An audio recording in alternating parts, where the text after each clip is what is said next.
సభకు నమస్కారం. ఇక్కడ పెద్దలకు సిఎస్ వెంకటయ్య గారికి, ముదిరాజ్ మన బీజేపీ పెద్దలందరికీ పేరు పేరున ధన్యవాదాలు. యూత్ సభ్యులకిటంగా ప్రతి ఒక్కరికి నమస్కారం. మా గ్రామంలో సరే ఫస్ట్ నుంచి అయితే మన యూత్ అయితే యాక్టివ్ పని చేస్తారు. యూత్ వచ్చినప్పుడు మా గ్రామం అంటే చాలా అభివృద్ధి చెందింది.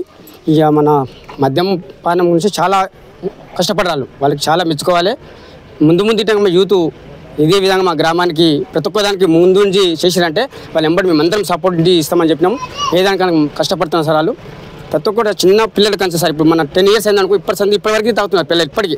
కానీ దారి దగ్గర ఉన్నాయి కాబట్టి మా వాళ్ళకు మద్యపానం చాలా తాగుతున్నారు. ఇంకా దాన్ని కరికట్టాలి. ఇంతకుముందు ప్రతి చుట్టుముట్టు ఒకటే గ్రామంలో చిన్న గ్రామం పంచాయతీ కానీ మూలకు ఒకటి మిల్క్ షాపులు ఉంటుండే, అంటే సారా ప్యాకెట్ ఉండే. అప్పుడు పెద్దలు చాలామంది అమ్మిరు. అది చాలా హీనంగా చేసి మా నాయనలు కానీ తండ్రులు కానీ మా అన్నలు కానీ చాలామంది అయినా సార్. చాలా బానిసలను హాస్పిటల్కి పోయినరు, బండ్లు యాక్సిడెంట్లు అవుతున్నాయి.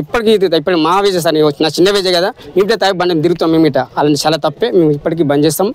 మీ వచ్చినందుకు మా యూత్ ప్రతి ఒక్కరికి మీకు చెప్తున్నాం. ప్రతి గ్రామానికే కానీ మన చుట్టుపక్కల ఏడు ఉన్న సారా కానీ కోటర్లు కానీ మనలు అమ్ముతలేం సార్. ఇప్పుడు మన ప్రతి పీర్ల పండుగ వచ్చిందంటే గడబడి అవుతుంది. పండుగ తక్కువ అయితే మళ్ళీ జాతర ఎక్కువ అవుతుంది, తాయినోళ్ళ జాతర ఎక్కువ అవుతుంది. మేము పండుగ అమ్మవారిని చేస్తాం, ఆడిటంగా తాటోళ్ళు ఎక్కువ ఉంటుండే. అసలు మధ్యలో నుంచి 10 సంవత్సరాలు అవుతుంది సార్.